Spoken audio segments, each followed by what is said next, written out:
সুপ্ৰভাত বন্ধু বান্ধৱীসকল।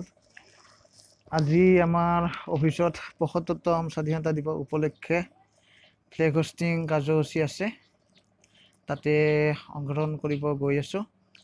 আহকচোন ভিডিঅ'টি আৰম্ভ কৰোঁ। আজিৰ গজিয়া নামৰ ঠাইলে তাতে এজন থাকে। আমাৰ অফিচত একেলগে কাম কৰে। তো তেওঁক নিবৰ কাৰণে আহি আছোঁ। মোৰ ঘৰৰ পৰা প্ৰায় ৩ কিলোমিটাৰ আঁতৰত তেওঁৰ ঘৰ।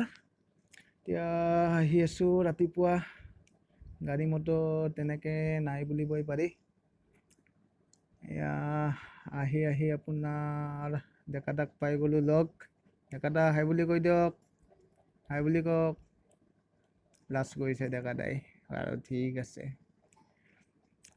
এয়া আমি আহি আছোঁ। আহি মেইন ৰাস্তাত উঠিমহি। এইখিনি জেগা আপোনাৰ এই গজিয়াৰ পৰা গৈ আমি এতিয়া মেইন ৰাস্তাত উঠিলোহি। এইখিনি ভকতপাৰা বুলি কয়। ভকতপাৰাৰ পৰা প্ৰায় ৭ কিলোমিটাৰ অফিচলৈ।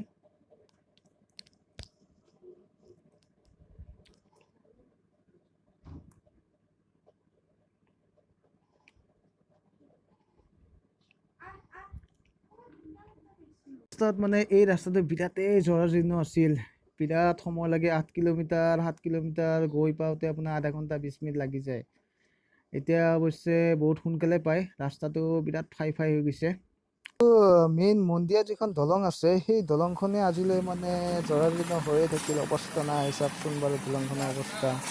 মেইন দলং এইখন ব্ৰিটিছ জামানৰ দলং, আজিলৈ ভাল কৰা নাই। আমি অফিচ আহি পাই গ'লোঁ। এয়া পতাকাৰ কাৰণে কামখিনি আগবঢ়াই আছে। ওচৰৰ লগতে সকলো কৰ্মচাৰীৰ উপস্থিতিত আমি ফ্লেগ হোষ্টিং কাৰ্যসূচী আৰম্ভ কৰিব লৈছোঁ। ব্ৰিটিছসকল আছিল। তেওঁলোকক ভাৰতৰ পৰা খেদাৰ কাৰণে জাতিৰ পিতা মহাত্মা গান্ধীয়ে বহু সংগীত গাম। তাৰ পাছত সকলোৱে আমি নিজৰ স্থান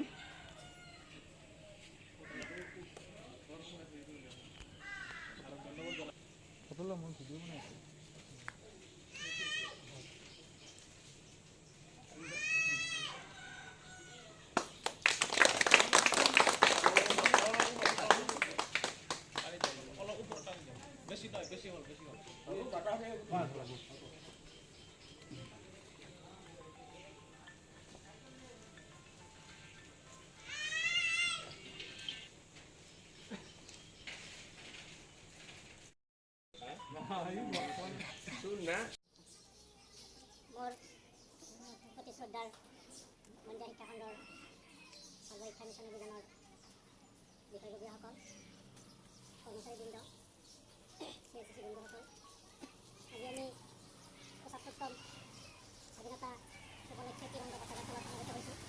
এই পবিত্ৰ কালত আমি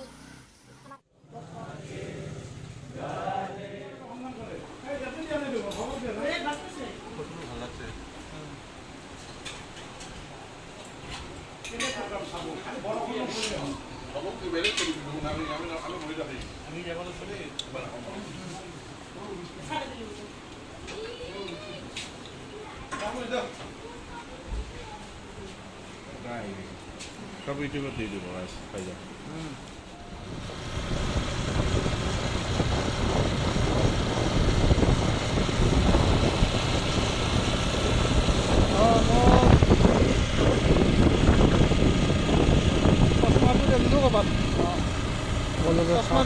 হৈ যোৱাৰ পিছত আমি এতিয়া ঘৰলৈ বুলি গৈ আছোঁ।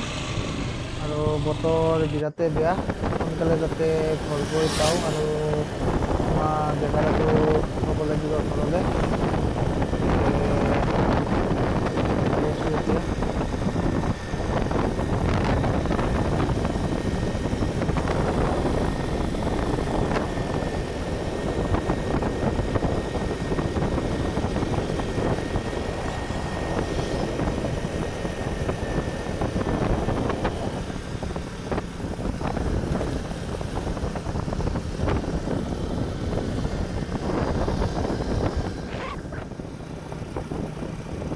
চাওকচোন মন্দিৰৰ ৰাস্তা, মন্দিৰৰ জেগাবিলাক চাই লওক।